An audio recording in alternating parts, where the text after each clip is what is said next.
नमस्कार, मैं हूं जयप्रकाश कुमार और आप देखना शुरू कर चुके हैं की न्यूज। इस वक्त मैं गोपालगंज जिले के मोहम्मदपुर थाना क्षेत्र के मोहम्मदपुर पुराने बाजार पे मौजूद हूं और आप सोच रहे होंगे कि यहाँ पे मैं क्यों मौजूद हूं। एक यहाँ पे कोचिंग संस्थान है जो यहाँ पे देख सकते हैं, यहाँ पे बच्चे अभी पढ़ रहे हैं। अभी सर यहाँ पे थोड़ा सा इधर घुमा दीजिए।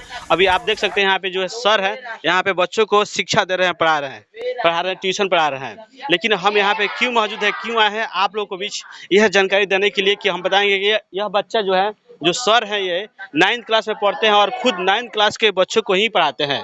इनसे हम बात करेंगे और पूरी जानकारी आप लोगों के बीच देंगे, क्योंकि यह जो है सामाजिक की शिक्षा के क्षेत्र में कहीं ना कहीं बहुत अच्छी बात है और सराहनीय कार्य है। जो 9th में पढ़ते हैं और 9th के बच्चों को ही पढ़ाते हैं और कहीं ना कहीं देखा जाए तो बिहार में टैलेंट की कमी नहीं है। एक से एक बढ़कर टैलेंट है, बच्चे हैं जो जो कहीं ना कहीं अपना देश का नाम, बिहार का नाम रोशन किए हैं। तो आइए इनसे बात करते हैं। सबसे पहले इनसे बात करेंगे, क्या नाम है आपका? परमवीर कुमार नाम है मेरा। आप कौन सी क्लास में पढ़ते हैं? हम 9वीं कक्षा में पढ़ते हैं। अच्छा, 9th में पढ़ते हैं, 9th को ही बच्चों को पढ़ाते हैं? जी। अच्छा, तो पढ़ा क्या उद्देश्य है आपका, बच्चों को पढ़ाकर आप खुद पढ़ते भी हैं? देखिए, इधर के जितने भी क्षेत्र हैं, इधर कोई भी गरीब छात्रों के लिए छात्रवृत्ति परीक्षा की तैयारी नहीं कराता है। लेकिन सरकार क्या है, गरीब छात्रों के लिए छात्रवृत्ति देना चाहती है और इधर कोई भी शिक्षक नहीं चाहता है कि उसका तैयारी कराए। तो हमने यह सोचा कि जितने भी गरीब छात्र हैं उनको छात्रवृत्ति की तैयारी कराए और उस परीक्षा को निकाल के बच्चे अपना आगे का अध्ययन कर सकें। ठीक, इसके जरिए हम चाहते हैं कि सभी बच्चे बढ़िया से अपना आगे का पढ़ाई कर सकें स्कॉलरशिप निकाल के। अच्छा अच्छा, आप खुद पढ़ते हैं और बच्चों को पढ़ाते हैं, ये प्रेरणा आपको कहाँ से मिली? आपकी मतलब सोच क्या है कि हम खुद पढ़ भी रहे हैं, बच्चों को पढ़ा रहे हैं? जी देखिए, जब हम 5वीं कक्षा में थे तब हमारे मन में हमारे दोस्त लोग थे। तो क्या होता था, उनको कोई भी समस्या होता था तो वो हमसे पूछते थे तो हम बताते थे।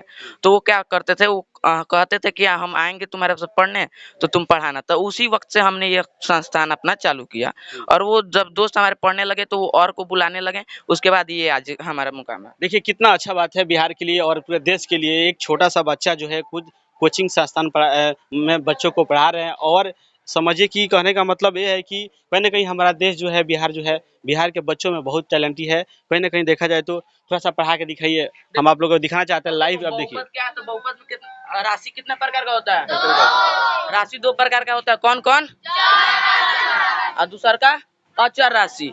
चर राशि क्या होता है? जिसका मान चर राशि क्या होता है? वे राशि जिसका मान बदलते रहता है। जैसे में एक्स वाई जेड, ए से लेकर जेड तक जितनी भी अल्फाबेट होते हैं वो कौन सी राशि होती है? चर राशि। और दूसरा का चीज अचर राशि। जितने भी राशि होती हैं जिनका मान नहीं बदलता है उसे क्या कहते हैं? अचर राशि कहते हैं। ठीक, तो अचर राशि में जैसे क्या हो जाएगा? 4 हो जाएगा।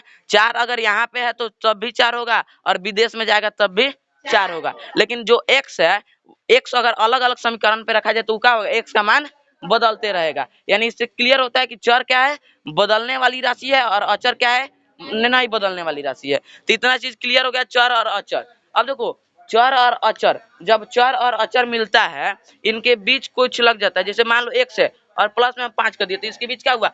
गणितीय संक्रिया लग गया, प्लस या माइनस लग गया। तो ये जब मिल जाता है तो इसी को कहते हैं बीजीय व्यंजक कहते हैं। क्या कहते हैं? जैसे मान लो 2x प्लस 3x और माइनस का 5, इसमें क्या हुआ?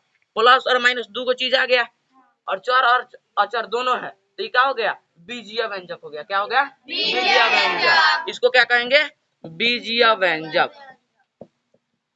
व्यंजक। अब देखो, बहुपद से पहले हम क्या जान लिए? राशि को जान लिए, उसके बाद बीजीय व्यंजक को जान लिए। अब हम समझते हैं बहुपद क्या होता है। क्या? बहुपद। अब देखो, ये जैसे में ये बीजीय व्यंजक है। क्या है? बीजीय व्यंजक। इसमें चर क्या है? एक्स है। चर क्या है? एक्स। और यहाँ पे भी चर क्या है? एक्स। एक्स का पावर कुछ नहीं है तो एक। एक्स का पावर कुछ नहीं है तो एक। हम एक नहीं रखेंगे, हम रखते हैं जीरो। क्या रखेंगे? जीरो। क्या है कि कभी भी किसी भी चीज का पावर अगर जीरो होगा तो क्या हो जाएगा? एक। तो एक्स का मान अगर जीरो हो, एक्स का मान क्या हो? जीरो हो। अर्थात समझो, अगर एक्स जो चर राशि है, कौन सी राशि? चर। अगर इसका घात यानी ऊपर जो होता है उसे क्या कहते हैं? घात। अगर घात पूर्ण संख्या हो, पूर्ण संख्या क्या होता है? जीरो से लेके अनंत तक। तो जीरो के बाद क्या? 1 2 3 4 5 6 आ जाएगा। यानी अगर घात में जीरो से लेकर अनंत तक कोई भी संख्या होगी तो इसे क्या कहेंगे? बहुपद कहेंगे। अगर इसी के जगह मान लीजिए यहाँ पे दे दिया अंडर रूट में 2a + 3b। ठीक, अब देखो यहाँ पे क्या है, ए और बी, ई का है चर है, और इसके घात कुछ नहीं है तो 0 या 1 रखेंगे। अब देखो जब रखें हम तो ये क्या हो गया, बहुपद हो गया, क्या कि ऊपर वाला घात क्या है, पूर्ण संख्या है। अगर वही हम रख दी a का पावर 1/2 अब प्लस में अंडर रूट b, तो यहाँ पे पावर में क्या हो गया, 1/2 हो गया, यानी कि ये क्या हो गया, ये पूर्ण संख्या नहीं है। तो ये पूर्ण संख्या नहीं है तो ये बहुपद नहीं होगा। इतना क्लियर है ना जी? चलिए, तो आप मैथमेटिक्स सर पढ़ा रहे हैं, पढ़ाई से आपको स्पष्ट ये मालूम हो गया होगा कि सर किस तरह से पढ़ा रहे हैं, कितने बेहतरीन तरीके से बच्चों को पढ़ा रहे हैं। अब बच्चे से जो बात करेंगे कि क्या सर जो पढ़ाते हैं समझ में आता है कि नहीं, कि क्या नाम है उधर पूछिए। सपना कुमारी। अच्छा, सर जो है 9th क्लास में पढ़ते हैं, खुद आप लोगों को पढ़ाते हैं, कैसा लगता है? अच्छा लगता है, हमें अच्छी तरह से शिक्षा देते हैं। मैथमेटिक्स पढ़ाते हैं, मैथमेटिक्स समझ में आ जाता है? हाँ बिल्कुल आता है। क्या मतलब कैसे समझती हैं सर को, मतलब कैसे पढ़ाते हैं? सर हमें अच्छी शिक्षा देते हैं, अच्छी तरह से पढ़ाते हैं, जिससे सारे विद्यार्थियों को समझ में आ जाता है। ए प्लस बी के होल स्क्वायर क्या होता है? a² + 2ab + b²। अच्छा, बैठिए, ठीक है। क्या नाम है आपका? खुशी कुमारी। अच्छा, सर जो पढ़ाते हैं, आप कौन सी क्लास में पढ़ते हैं? 9th। कौन सी स्कूल में पढ़ते हैं? अभी गए हैं 9th में, तो अभी मैं मतलब इसी स्कूल डॉक्टर रामानुजन में? हाँ अच्छा अच्छा। सर जो पढ़ाते हैं 9th क्लास में, आप लोग को पढ़ाते हैं, कैसा लगता है? बहुत अच्छा लगता है हम लोगों को। क्या आप समझ में आता है आपको? जो पढ़ाते हैं हम लोग सभी विद्यार्थियों को समझ में आता है। देख सकते हैं, तो आप देख सकते हैं बच्चों का कहना है कि सर जो पढ़ाते हैं कहीं ना कहीं हमें अच्छी से समझ में आता है। और लोगों से, और बच्चे हैं जो बात करते हैं इनसे, तो आइए हम बात करते हैं। खड़े हो जाइए, क्या नाम है? खुशबू कुमारी। अच्छा, सर जो पढ़ा रहे हैं क्या कैसा लग रहा है, समझ में आ रहा है? यस। हाँ।